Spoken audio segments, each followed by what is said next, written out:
Halo semuanya, gimana kabarnya hari ini? Udah siap belajar kan? Nah, hari ini saya Nurul Asmning Tias akan mengajak kalian belajar bareng tentang piutang tidak tertagih. Apa itu piutang tidak tertagih? Jadi, piutang tidak tertagih adalah kerugian pendapatan yang memerlukan ayat pencatatan yang tepat dalam akun penurunan aktiva piutang usaha serta penurunan yang berkaitan dengan laba dan ekuitas perusahaan. Piutang tidak tertagih merupakan piutang yang telah dipastikan tidak dapat ditagih karena pelanggan bangkrut atau melarikan diri. Selain karena peminjam memiliki kondisi yang menyulitkan untuk membayar, piutang tidak tertagih juga dapat terjadi karena tidak dibuatnya kontrak atau perjanjian yang jelas dan dilindungi oleh hukum. Terdapat dua metode untuk mencatat piutang tidak tertagih. Yang pertama adalah metode penghapusan langsung atau direct write-off method. Yang kedua adalah metode cadangan atau allowance method atau bisa juga disebut sebagai indirect method. Metode penghapusan langsung atau direct write-off method. Metode penghapusan langsung adalah metode pencatatan kerugian piutang tidak tertagih yang langsung mengurangi jumlah piutang yang bersangkutan. Metode penghapusan langsung ini mencatat piutang tidak tertagih pada tahun di mana diputuskan bahwa piutang tertentu tidak dapat ditagih. Jadi, dalam metode ini tidak ada ayat jurnal yang dibuat sampai suatu piutang benar-benar dinyatakan sebagai piutang tidak tertagih. Metode ini seringkali digunakan oleh perusahaan kecil ataupun perusahaan yang tidak dapat memperkirakan piutang tidak tertagih dengan tepat. Dari sudut pandang praktis, metode ini sederhana dan mudah diaplikasikan. Namun memiliki kelemahan sebab biasanya gagal menandingkan biaya dengan pendapatan pada periode yang bersangkutan. Sehingga pemakaian metode ini dianggap tidak tepat kecuali apabila jumlah piutang tidak tertagih tidak material. Pencatatan yang pertama adalah pencatatan ketika terjadi penghapusan piutang. Ketika piutang usaha tertentu sudah dipastikan tidak dapat tertagih, maka saldo piutang tersebut harus dipindahkan dari pembukuan, yaitu dengan cara mendebit beban kerugian piutang dan mengkredit piutang usaha. Pencatatan kedua adalah apabila pihak debitur sanggup membayar tagihan piutang. Nah, apabila ternyata pihak debitur ini menyatakan sanggup untuk membayar piutang yang sebelumnya telah dihapus, maka perusahaan terlebih dahulu harus memperbarui catatan sebelumnya dengan adanya catatan pelunasan piutang. Pencatatan ini dilakukan dengan cara membalik jurnal sebelumnya, yaitu dengan cara mendebit piutang usaha dan mengkredit beban kerugian piutang. Pencatatan yang ketiga adalah saat perusahaan menerima pembayaran dari debitur. Ketika perusahaan menerima pelunasan dari pihak debitur, maka perusahaan harus membuat ayat jurnal untuk mencatat penerimaan kas. Pencatatannya yaitu kas di bagian debit dan piutang usaha atau akun pelanggan sebesar jumlah yang diterima di bagian kredit. Dengan demikian, maka piutang sudah dianggap tidak ada dan telah menjadi kas perusahaan. Pencatatan keempat adalah apabila debitur sanggup membayar piutang setelah tutup buku. Ketika terjadi kondisi seperti ini, maka perusahaan harus melakukan pencatatan untuk memunculkan piutang usaha, yaitu dengan cara membuat jurnal piutang usaha di sisi debit dan pendapatan lain-lain di bagian kredit. Sedangkan pencatatan ketika pihak debitur melunasi piutang, ini pencatatannya sama dengan pencatatan ketika pihak debitur melunasi piutang sebelum tutup buku, yaitu kas di bagian debit dan piutang usaha di bagian kredit. Nah, di sini sudah tersedia contoh soal untuk menambah pemahaman kita tentang metode penghapusan langsung. Jadi, pada tanggal 31 Desember 2019, dihitung taksiran kerugian piutang Eco Company ini sebesar 2.250.000. Kemudian pada tanggal 1 Mei 2020, Tagihan piutang atas debitur bernama Toko Dwi sebesar 1.500.000 ini dihapuskan karena debitur tersebut dinyatakan bangkrut sehingga tidak dapat melunasi tagihan piutangnya. Nah, berdasarkan transaksi di atas, buatlah jurnal untuk mencatat penghapusan piutangnya. Karena ini adalah metode penghapusan langsung, maka pencatatannya adalah beban kerugian piutang pada piutang usaha sebesar 1.500.000.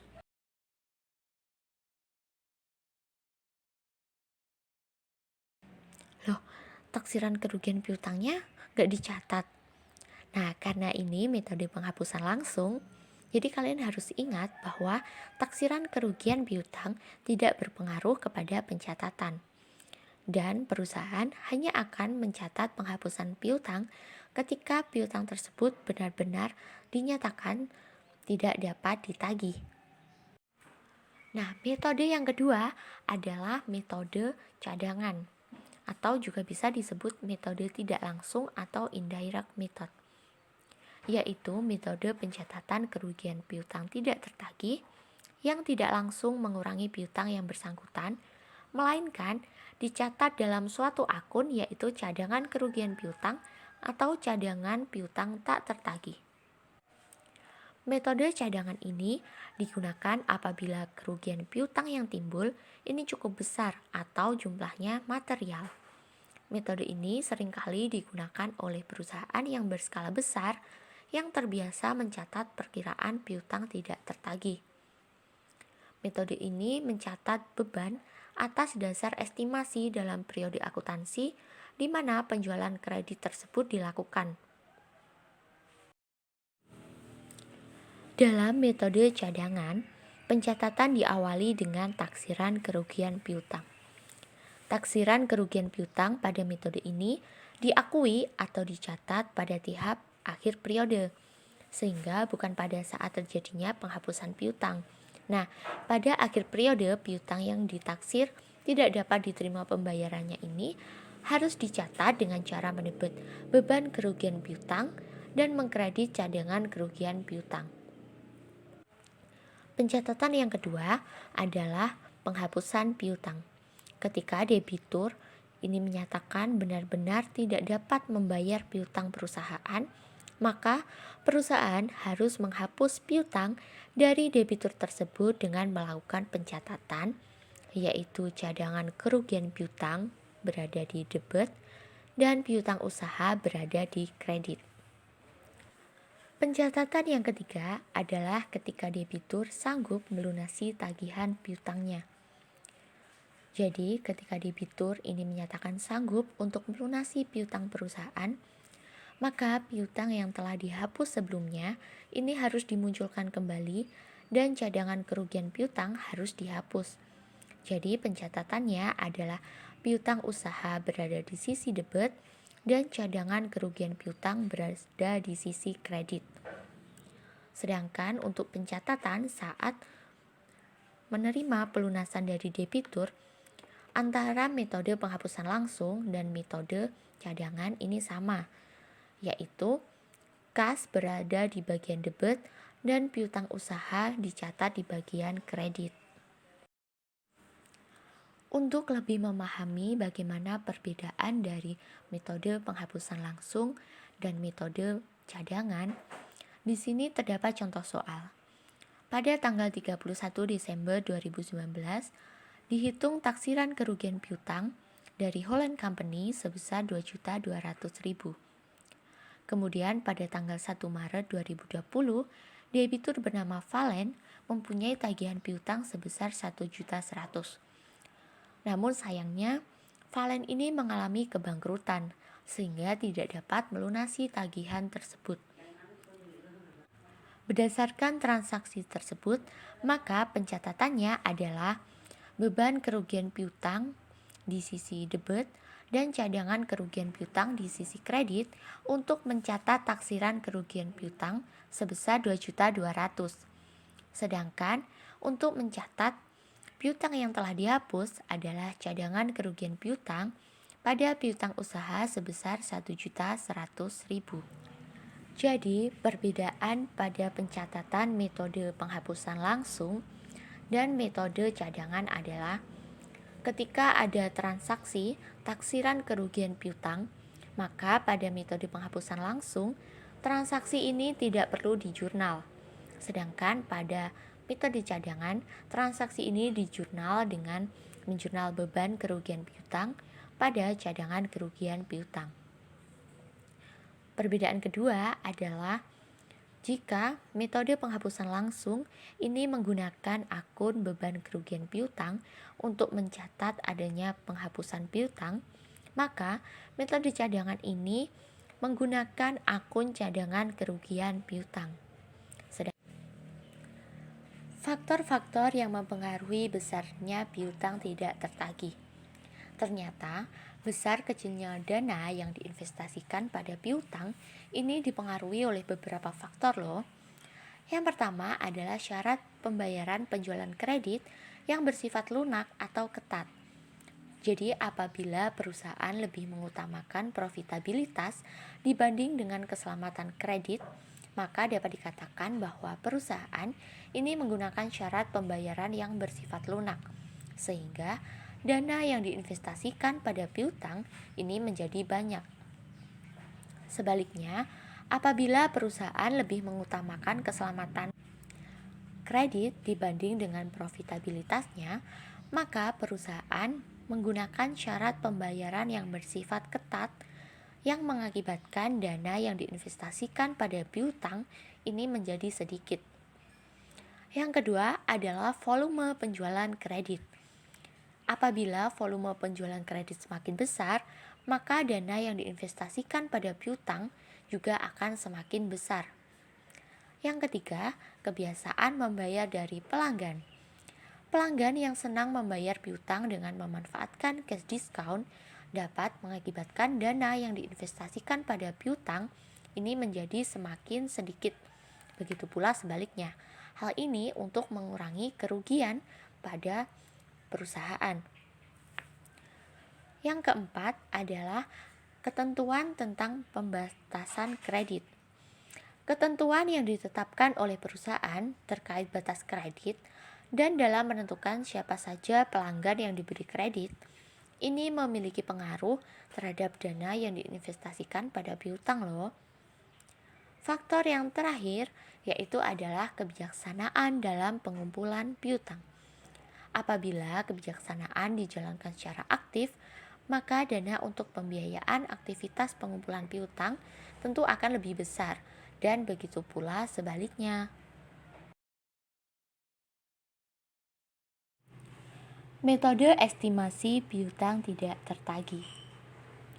Perusahaan yang memilih metode pencatatan piutang tidak tertagih secara cadangan, maka perusahaan ini harus membuat akun cadangan kerugian piutang. Apa sih itu akun cadangan kerugian piutang? Jadi, akun cadangan kerugian piutang merupakan akun yang menunjukkan besarnya taksiran piutang yang tidak dapat ditagih pada periode berjalan. Dalam menentukan besarnya taksiran kerugian piutang tidak tertagih ini, terdapat 3 metode yang dapat digunakan oleh perusahaan. Metode estimasi yang pertama adalah pendekatan rugi laba atau pendekatan persentase penjualan. Yang kedua adalah pendekatan neraca atau pendekatan persentase piutang. Dan yang ketiga adalah berdasarkan analisis umur piutang. Metode estimasi yang pertama adalah pendekatan rugi laba atau income statement approach. Pendekatan ini juga sering disebut sebagai pendekatan persentase penjualan. Nah, pada pendekatan ini, kerugian piutang dihitung berdasarkan persentase tertentu dari penjualan. Penghitungan ini dilatar belakangi oleh piutang yang timbul akibat transaksi penjualan secara kredit, sehingga kerugian piutang sebaiknya juga dihitung berdasarkan pada penjualan kredit. Namun dalam prakteknya, kerugian piutang ini juga dapat dihitung berdasarkan penjualan bersih. Nah, pada metode ini, persentase didasarkan pada kebijakan kredit perusahaan dan juga berdasarkan pengalaman pada masa lalu. Metode ini menandingkan biaya dengan pendapatan karena hal itu mengaitkan beban pada periode di mana penjualan dicatat. Metode estimasi yang kedua adalah pendekatan neraca. Pendekatan neraca atau balance sheet approach ini bertujuan untuk melaporkan nilai realisasi bersih piutang dalam neraca. Oleh karena itu, pendekatan ini disebut sebagai pendekatan neraca atau pendekatan persentase piutang. Nah, pada pendekatan neraca ini, besarnya kerugian piutang dihitung berdasarkan saldo piutang yang ada. Terhadap cadangan kerugian piutang yang ada ini, hasil perhitungan tersebut diperlakukan sebagai berikut. Yang pertama, dinaikkan sampai persentase tertentu dari saldo piutang. Jadi, ketika cadangan kerugian piutang dinaikkan menjadi jumlah tertentu, maka dalam membuat penyesuaian, harus memperhatikan saldo cadangan kerugian piutang yang sudah ada. Apabila saldo cadangan kerugian piutang ini menunjukkan sisi debit, maka dalam membuat zona penyesuaian, saldo tersebut harus ditambahkan dengan saldo yang diperhitungkan. Namun, apabila saldo cadangan kerugian piutang menunjukkan sisi kredit, maka dalam membuat zona penyesuaian, saldo tersebut harus dikurangkan dari jumlah yang diperhitungkan. Yang kedua, yaitu ditambah dengan persentase tertentu dari saldo piutang. Jadi, ketika cadangan kerugian piutang ditambah dengan persentase tertentu dari saldo piutang, maka dalam membuat zona penyesuaian, ini tidak perlu memperhatikan saldo cadangan kerugian piutang yang sudah ada. Metode estimasi yang terakhir adalah perhitungan taksiran kerugian piutang berdasarkan analisis umur piutang. Pada perhitungan berdasarkan analisis ini, perusahaan harus membuat daftar umur piutang pelanggan dengan membuat kelompok umur piutang berdasarkan masa lewat waktu dari jatuh tempo piutang dan juga menetapkan persentase taksiran kerugian piutang yang didasarkan pada kebijakan kredit serta pengalaman masa lalu terhadap total masing-masing kelompok umur piutang. Seringkali, piutang yang memiliki umur jatuh tempo semakin lama, maka tingkat kemungkinan tidak tertagihnya juga semakin besar loh. Nah, sekian kegiatan belajar bareng kita hari ini. Semoga video ini dapat menambah pengetahuan dan juga menambah semangat belajar kita. Sampai jumpa di kegiatan belajar bareng lain waktu. Terima kasih, see you!